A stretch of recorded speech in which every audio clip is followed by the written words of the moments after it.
Assalamualaikum warahmatullahi wabarakatuh. Perkenalkan, nama saya Rizka Amelia Widayanti, NPM 22133200148. Saya dari kelas manajemen A4. Di sini saya akan menjelaskan tentang analisis kasus korupsi yang ada di Indonesia.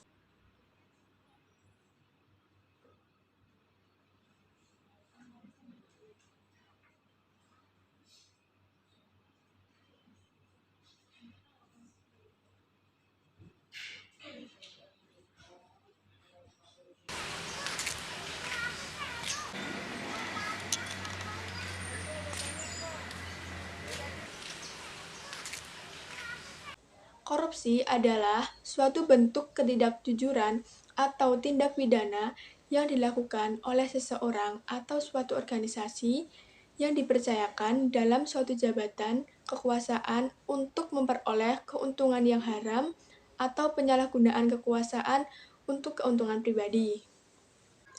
Korupsi ini bahkan marak menjerat pejabat-pejabat tinggi negara yang ada di Indonesia, yang notabene mereka adalah panutan bagi masyarakat dalam menjalankan tugasnya. Dana yang dikorupsikan pun tidaklah sedikit, bahkan bisa mencapai miliaran atau triliunan rupiah.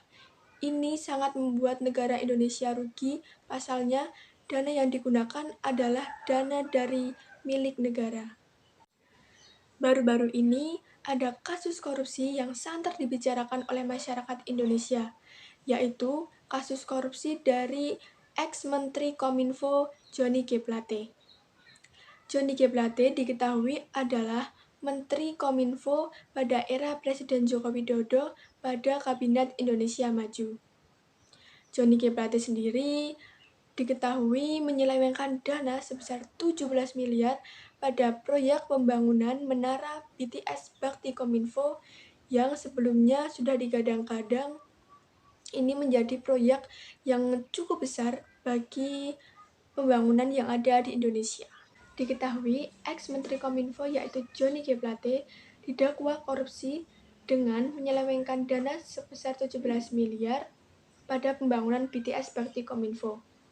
Perbuatan Johnny G. Plate ini membuat Indonesia rugi hampir sekitar 8 triliun rupiah. Ini merupakan jumlah yang sangat besar bagi negara Indonesia. Dalam kasus tersebut, Johnny G. Plate, tersangka kasus proyek BTS Bakti Kominfo, mendapat ancaman hukuman penjara yaitu seumur hidup. Johnny G. Plate dijerat dengan pasal 2 dan pasal 3 Undang-Undang Tipikor Tindak Pidana Korupsi Junto pasal 55 ayat 1 ke 1 KUHP. Ini merupakan hukuman penjara yang sangat berat yang harus diterima oleh salah satu terdakwa kasus korupsi yang ada di Indonesia. Kejaksaan Agung sebelumnya sudah menetapkan Johnny G. Plate menjadi tersangka ke-6 dalam kasus korupsi proyek BTS Bakti Kominfo.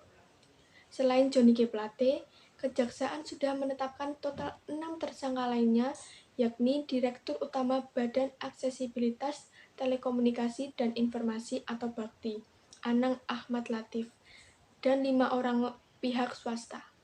Tersangka terakhir yang ditetapkan oleh Kejaksaan Agung adalah pihak swasta bernama Windy Purnama. Pada kasus korupsi yang menjerat ex-Menteri Kominfo yaitu Johnny G. Plate, banyak mendapat kritikan pedas dari masyarakat. Pasalnya, Johnny G. Plate diketahui sering mendampingi Presiden Joko Widodo saat kunjungan-kunjungan kerjanya, dan banyak dilihat oleh masyarakat Indonesia. Dari kasus korupsi yang ada di Indonesia, seharusnya kita belajar jika korupsi merupakan tindakan yang sangat merugikan negara maupun masyarakat. Hal ini sangat meresahkan karena tindakan korupsi masih sering kerap terjadi di mana-mana. Hal ini seakan menjadi budaya yang ada di Indonesia. Sementara banyak orang luar yang sangat mengharapkan bantuan tapi tidak dapat disalurkan dengan baik karena adanya tindakan korupsi ini. Sekian video analisis kasus korupsi di Indonesia dari saya. Terima kasih.